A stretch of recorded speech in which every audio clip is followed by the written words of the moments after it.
Assalamualaikum warahmatullahi wabarakatuh. Kami dari kelompok 6. Di sini kami akan membahas mengenai internet dan e-commerce. Sebelumnya, perkenalkan nama saya Sultan Maulana Hakim. Nama saya Anissa Deswita Saputri. Perkenalkan, nama saya Ciariko Tresnawati. Nama saya Famardianti. Nama saya Cici Septianti Kusuma. Oke, kita akan membahas yang pertama kali yaitu mengenai pengertian dari e-commerce itu sendiri. Apa itu e-commerce?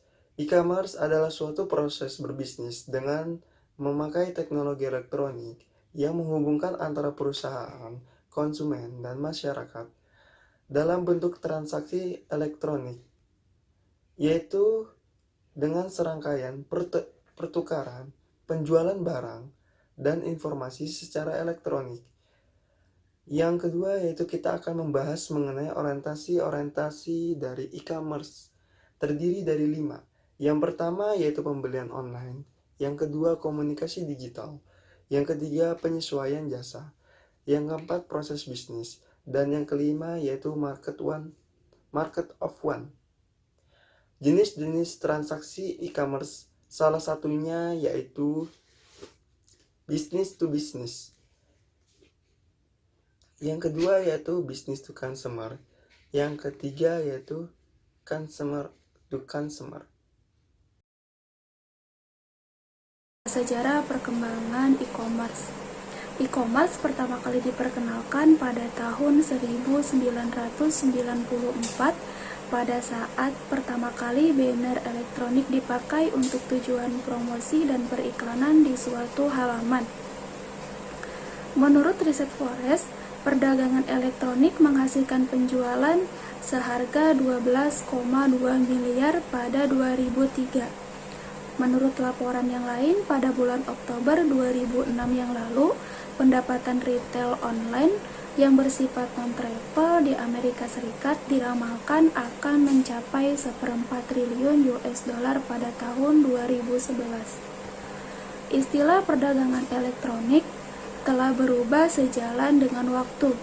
Awalnya, perdagangan elektronik berarti pemanfaatan transaksi komersial seperti penggunaan electronic data interchange untuk mengirim dokumen komersial seperti pesanan pembelian atau invoice secara elektronik.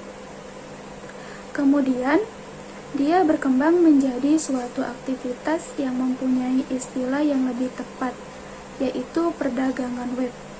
Pembelian barang dan jasa melalui World Wide Web melalui server aman. Protokol server khusus yang menggunakan enkripsi untuk merahasiakan data penting pelanggan.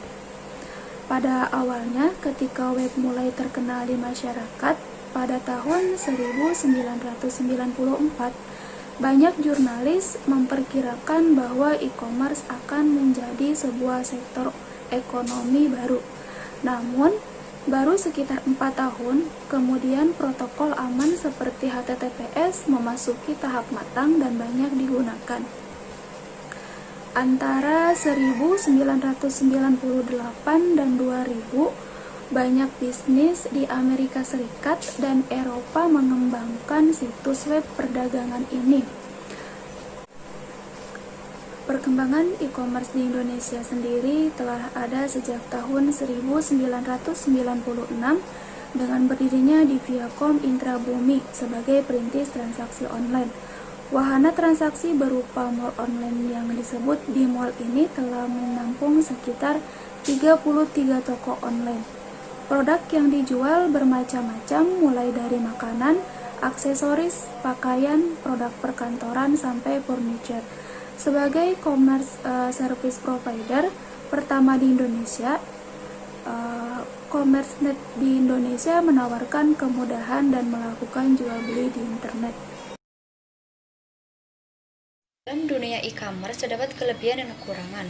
Kelebihan dari e-commerce yaitu melebarkan jangkauan global, meningkatkan customer loyalty, meningkatkan supplier management, dan menurunkan biaya operasional. Sedangkan kekurangan dari e-commerce tersebut yaitu adanya pencurian data rahasia, adanya hacker, kurangnya kepercayaan karena fasilitas yang tidak memadai, dan kerugian yang sangat besar. E-commerce dalam hubungan dengan hukum kontrak. Salah satu bidang yang banyak tersentuh dengan adanya transaksi via e-commerce adalah bidang hukum kontrak. Hal ini adalah wajar, mengingat kebanyakan dari deal bisnis, termasuk bisnis lewat e-commerce ini didasari oleh suatu kontrak bisnis. Bidang-bidang dan hukum kontrak yang tersentuh dengan e-commerce ini antara lain: 1. Ada dan tidaknya penawaran. 2. Ada dan tidaknya penerimaan. 3. Ada dan tidaknya sepakat. 4. Jika ada sepakat, sejak kapan mulai ada. 5. Keharusan kontrak tertulis dan tanda tangan tertulis. 6. Masalah pembuktian perdata. 7.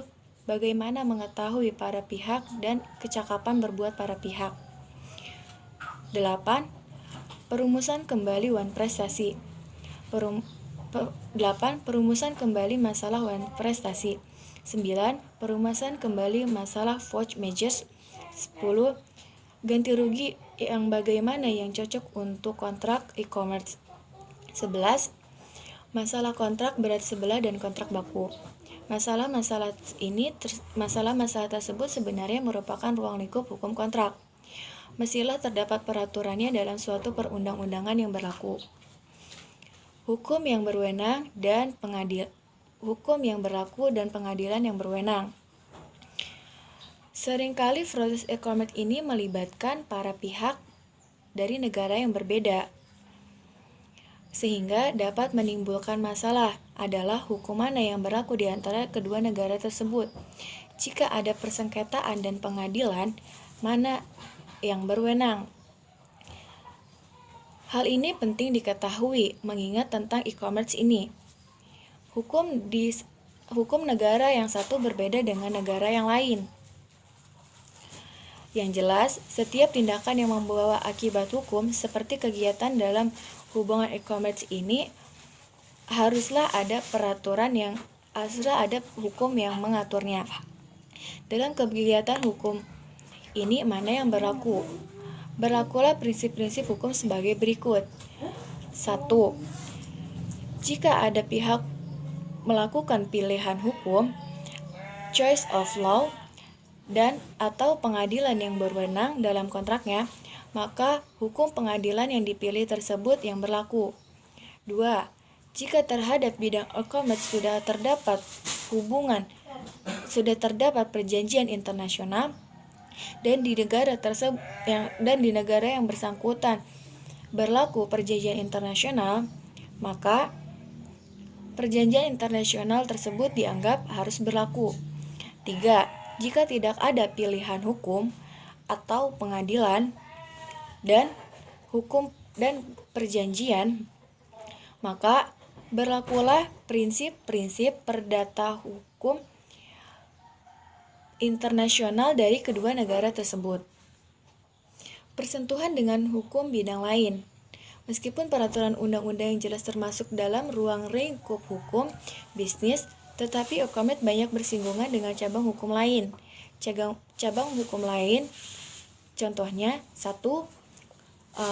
Hukum komputer, hukum kontrak, hukum perlindungan konsumen, hukum anti monopoli dan persaingan curang, hukum pembuktian, hukum tentang telekomunikasi, hukum pajak, dan hukum tentang hukum tentang pembayaran via kartu kredit. Kekuatan alat bukti.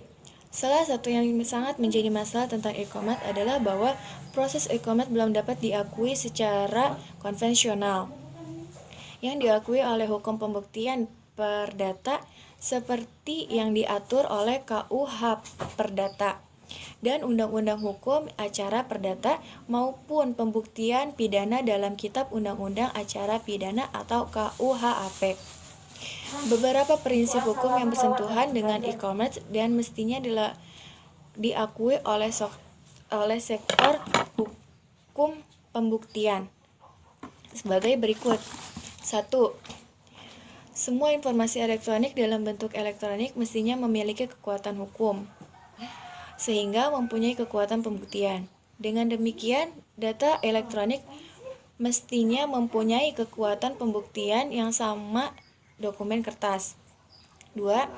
Kontrak yang dibuat secara elektronik mempunyai akibat hukum dan kekuatan pembuktian yang sama dengan kontrak yang dibuat secara tertulis. 3. Tanda tangan elektronik mestinya mempunyai kekuatan pembuktian yang sama dengan tanda tangan tertulis. Akan tetapi, paling tidak terhadap kontrak-kontrak penting, keharusan tertulis dan tanda tangan para pihak sampai kapanpun masih diperlakukan dan diperlukan. Hal yang tergolong dalam bentuk kontrak tersebut adalah 1. Kontrak pembelian benda tidak bergerak. 2. Pembelian surat berharga.